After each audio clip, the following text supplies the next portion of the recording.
Dobré ráno, tak vás zdravíme ze Zbraslavy. Zámecký areál je bohužel ještě uzavřen, jsme tady moc brzy, takže se podíváme jenom vzadu na start oficiální naší trasy na kostel svatého Jakuba Většího. No a vyrážíme po stezce, kterou bychom se teoreticky, kdyby se nám zachtělo, mohli dostat až do Santiago de Compostela. A jdeme si na Zbraslavském náměstí pro první razítko do kredenciálku, vlastně už druhé, když budu počítat i Staroměstské náměstí. Nebylo nic vstupného, že jo? Tak zase ne, otevírají až 10, takže bez razítka. Nacházíme do přírody konečně. Pan profesor vypráví o nymburském půlmaratonu, který zvládl ve skvělém čase. Můžu prozradit asi 1,47 i se zabloužením a schodama. A tady máme Belvedere. Tak. A jdeme na ty baně, chlapci.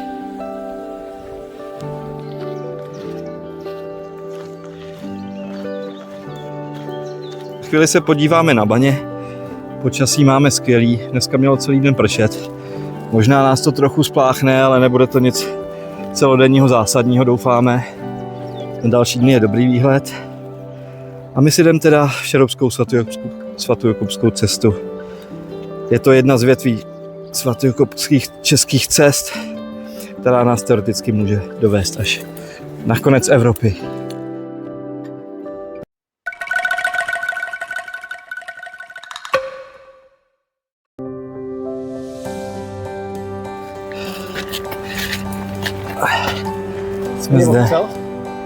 Jsme zde.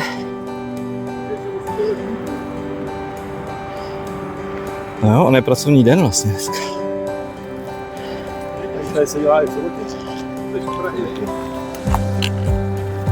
A bylo rozhodnuto a schváleno, že se dá káva. Dobrý? Dobrý. Ne, Ruka, rozlej to. Ty vole, to je kafe, to je jak z automatu. 4:46 z náměstí. Blížíme se, to je značka na Ptačí budce, svatojakubská. Mimochodem takováhle druhá, první byla v centru. A tady je kaple Panny Marie.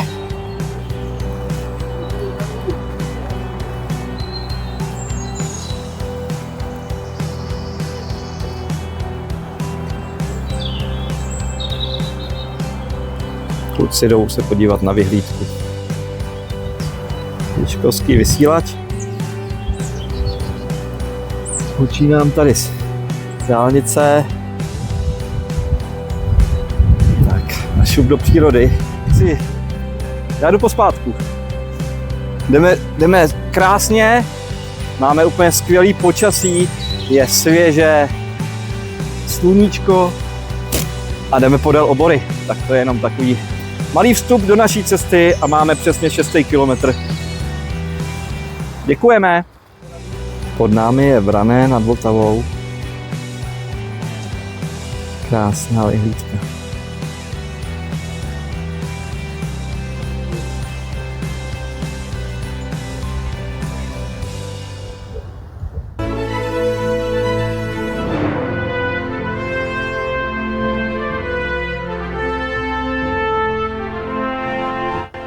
Tak, tady je filmové místo filmu Most u Remagenu.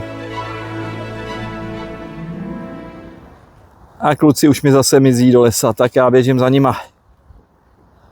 A tamhle ještě jednou za stromy je cukrák, skvělý orientační bod, hlavně když chodíte v lese. Je to tedy vysílač pro střední Čechy. A je 195 metrů vysoký a tamhle nám běží srnec.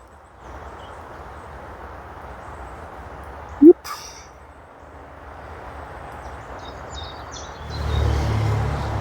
No to je stýloviště. A kluci jsou tady. Čau tě chlapci. Máme to podle mých hodinek 9,20 kilometrů. My jsme se přesunuli na terásku Motorestu Jíloviště. Kluci si dávají zelňačku, mají rohlík, Bernstein, já mám kůl, tady lítají ubrousky a mám vynikající česnečku bez glutonu. Super, jsme moc spokojení. To byla příjemná zastávka na Motorestu Jíloviště. Mnohonásobní pohořitelé posázaný na hrdě. Konečně se vzdalujeme dálnici, ještě cukrák takhle z dálky. Dám vám tam i záběr zblízka.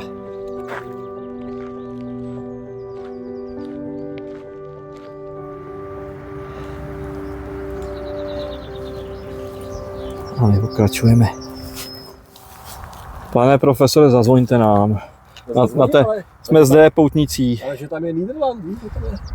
Kolik tam mám zazvodit jednou? Tak já nevím, jsme 3, no. Tak to bych mohl. Krásně. Máte talent, profesore. Hezký místo. No, z dálky to vypadalo jako košík. A zde můžeme vidět značení na tabulkách klubu českých turistů. Svatojakubskou poutní mušli. Však jsou zde i více terénní místa. Sestupujeme si krásně zase dolů.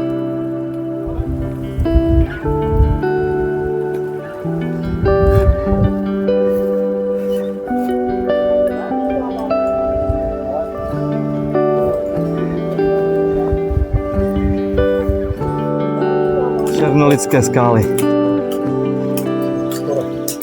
A černolidský kohout na oko krhá. Někdo tam je? Tamhle je bílej. 7 na skalku. Jo? Tak, teďka si dáme pití tady a pak na skalce si uvaříme kávu. Jo, takhle. Mimochodem máme nastoupáno Tu sámošku, to mrdám. 446, 447 nastoupáno. Dneska? Hm? Mně přišlo dáme na 10 rátory.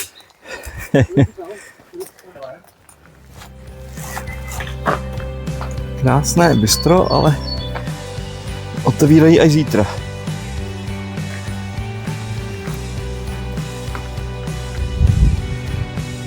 Profesor vypadá zklamaně.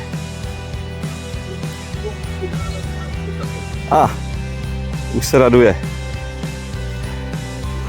Tak jdeme pro něco dobrýho. Ono to vypadá, že nejsem v záběru, ale prakticky v záběru jsem. Já jsem si zakoupil 2 nekvalitní, nezdravé, vysoce slazené, tím pádem energetické nápoje. V Černolicích. Profesore, vy máte vynikající nápad a já jdu udělat to samý. Je chlazený, je black. Vy jste profesor inspirující. Ano, samozřejmě, od toho jsem zde. Mimochodem Černolice, působiště mého milovaného kulturně společenského středoškolského mládí. Zde bylo mnoho, ale mnoho zážitků. Chlapci, zdravím vás, kdybyste to někdy viděli, tohleto video. Aby jsme na přání profesora vystoupali až sem, aby si prošel ta známá místa. Je to tak, je to velice poetické a romantické. Mhm. Romantické. Velmi. Romantické.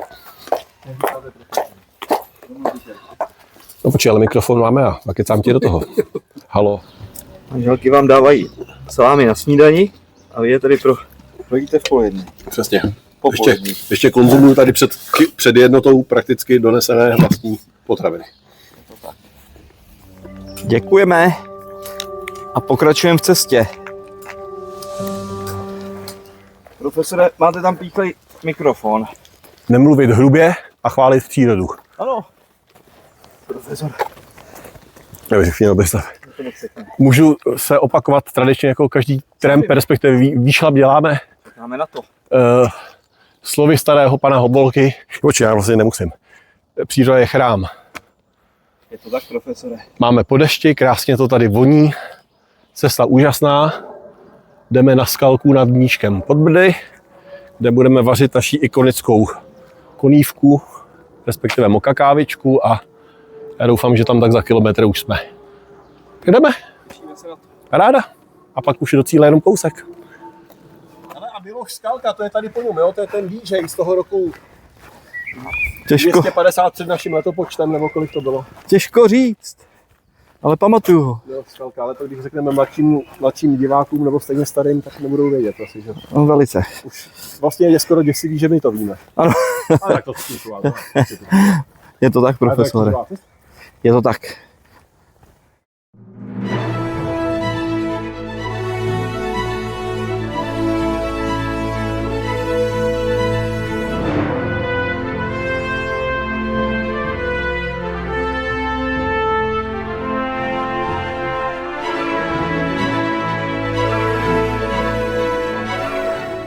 Tak, tady máme skalku.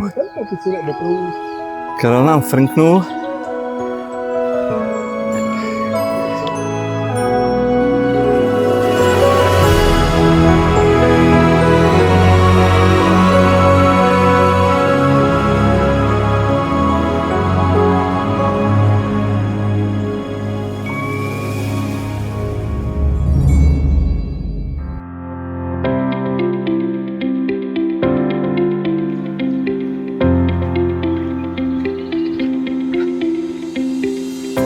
A stojíme před kostelíkem svaté Máří Magdaleny z roku 1692 až 94 byl vybudován. V současné době prochází rekonstrukcí, tak jenom nahlídneme dovnitř. Je to tam moc pěkné.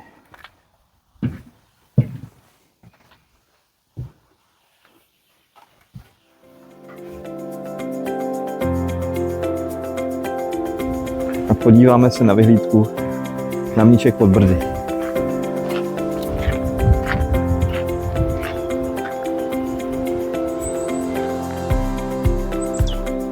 Krásný areál.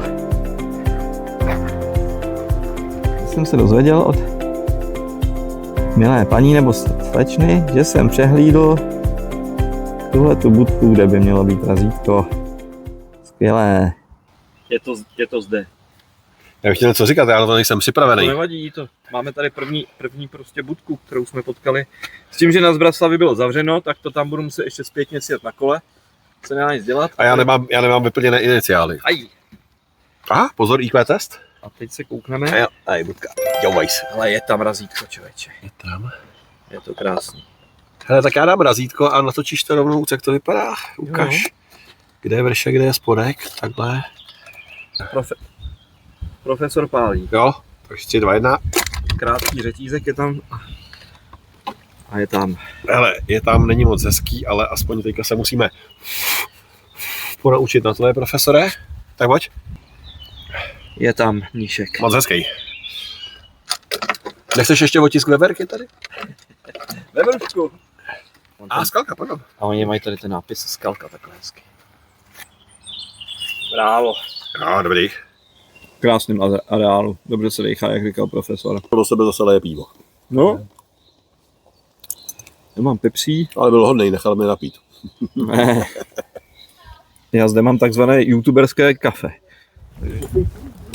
Razítka máme a jak říkal profesor, jdeme to doklepnout do Kytína zhruba 6 km. Takže vzhledem k tomu, že jsme na už 23 našli, to zase bude k té 30. 29 myslím, že padne dneska. No hlavně k tomu máte, profesora, hezké převýšení dneska. Převýšení máme 721 metrů momentálně. Jdu si takhle po stezce a najednou koukám, pan kolega mi říká: profesore, tady máte tu mušli. Já jsem nevěděl vůbec, co tím myslí. A ona je tady nádherná značka, zatím nejkrásnější, co jsme viděli. Je zde, jsme nadšeni. Já taky.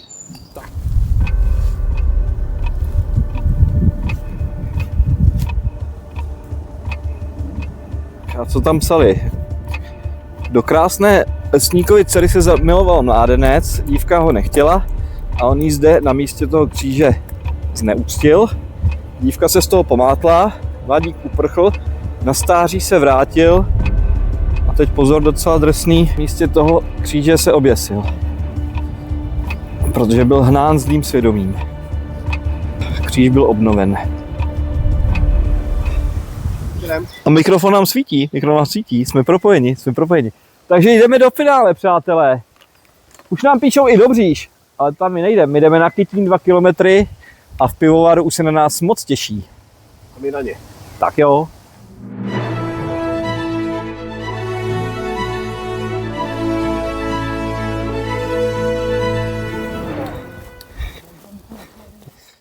A oni nás zde vítají, jo? Kytín zde a pan profesor zde odborně udělal fotografii. Já si myslím, že to je vynikající cílová fotografie. Já mimochodem teda do videa. Takhle neříkej ještě cílová, nevíš, jak je to daleko do pivováru, znáš to? Máme zde lavičku pana Landovského. Tondo, podepsal jsi na ten inzerát. Ne, Proč ne? jde v lesní nahoru se ženskýma. Mám těch králíků až nad hlavu. A chlasté jak duhy. A vidíme, komín, to bude pivovár.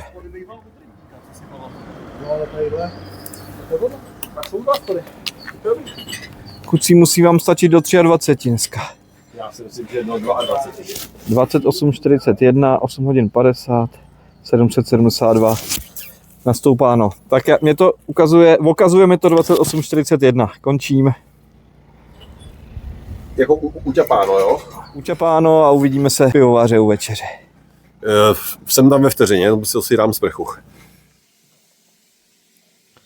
Máme to tady moc pěkný.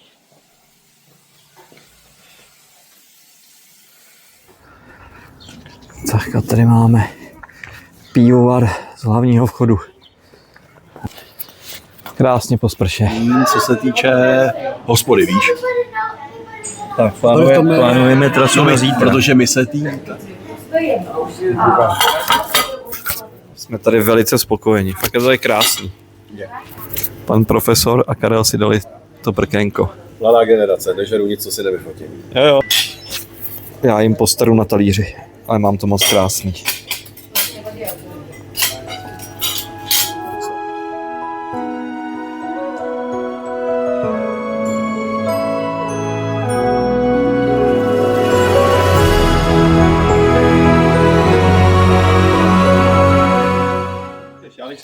Já vycházím jako spokojený a nadšený host se svými kolegy z ubytování a z pivovaru Kytína.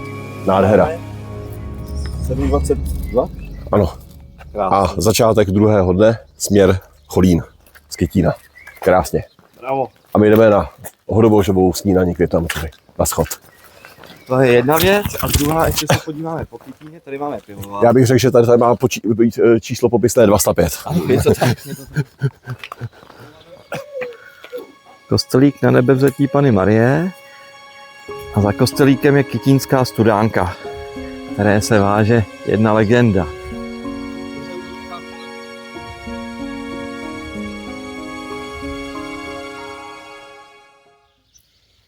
Za kostelem je socha, která znázorňuje přísnou paní Korutanskou, která omyla ve zdejší studánce nevidomé holčice oči.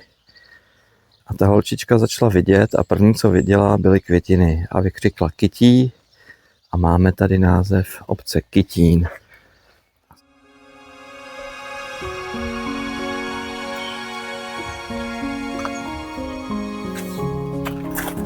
Ještě jednou.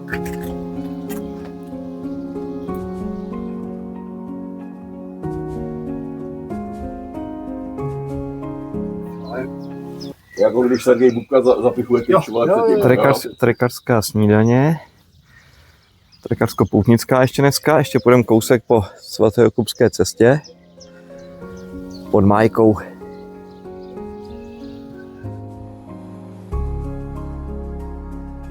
Takže je tu páteční ráno a my se ještě kousíček vydáme necelých 5 kilometrů po svatojokubské trase. Tady z obce Kytín. Pokud teda se chcete k nám připojit a aby vám neuteklo další pokračování našich cest, protože se sem určitě chceme vrátit s klukama a tu svatojokubskou trasu v ní pokračovat, tak si dejte odběr, aby vám neuniklo další video a budeme rádi i za lajčíček anebo za smajlíka do komentářů. Tak to říká moje kolegyně v práci a já jsem jí slíbil, že to řeknu do videa, protože prej to youtubeři říkají a já to prej neříkám. Tak říkám, dejte nám prosím like a odběr. Je zde spousta rozličných kytinských soch. Profesor vyžaduje fotku zde.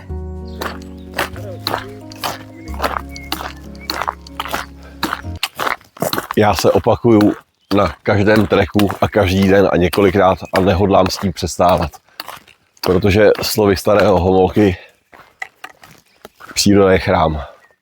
Je to neuvěřitelný, to krásný ráno po dešti. Moc pěkný. Krásný to máme, kluci, moc krásný. Já souhlasím. A podepisuji v plném rozsahu, profesore. Tak já taky. Karlík, oddělat tomu to dáme podepsat.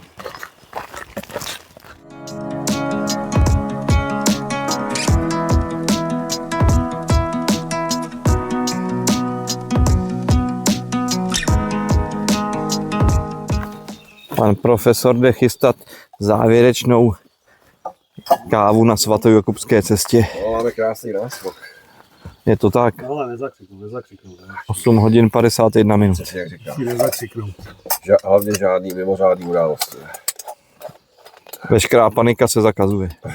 Přesně. Stačí, až přijde sama od sebe.